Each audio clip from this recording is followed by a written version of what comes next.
ദൈവനാമത്തിന് മഹത്വം ഉണ്ടാകട്ടെ. മാനസികമായി തകർന്നിരിക്കുന്ന വ്യക്തികൾക്കുള്ള വചനമാണിത്.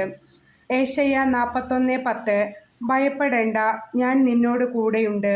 സംഭ്രമിക്കേണ്ട, ഞാനാണ് നിന്റെ ദൈവം. നിന്നെ ശക്തിപ്പെടുത്തുകയും സഹായിക്കുകയും ചെയ്യും. എൻ്റെ വിജയകരമായ വലതു കൈകൊണ്ട് ഞാൻ നിന്നെ താങ്ങി നിർത്തും. നിന്നെ ദ്വേഷിക്കുന്നവർ ലജ്ജിച്ചു തല താഴ്ത്തും. നിന്നോട് ഏറ്റുമുട്ടുന്നവർ നശിച്ചു ഒന്നുമല്ലാതായി തീരും. നിന്നോട് ശണ്ട കൂടുന്നവരെ നീ അന്വേഷിക്കും, കണ്ടെത്തുകയില്ല. നിന്നോട് പോരാടുന്നവർ ശൂന്യരാകും. നിന്റെ ദൈവവും കർത്താവുമായ ഞാൻ നിന്റെ വലതുകൈ പിടിച്ചിരിക്കുന്നു. ഞാനാണ് പറയുന്നത്, ഭയപ്പെടേണ്ട, ഞാൻ നിന്നെ സഹായിക്കും.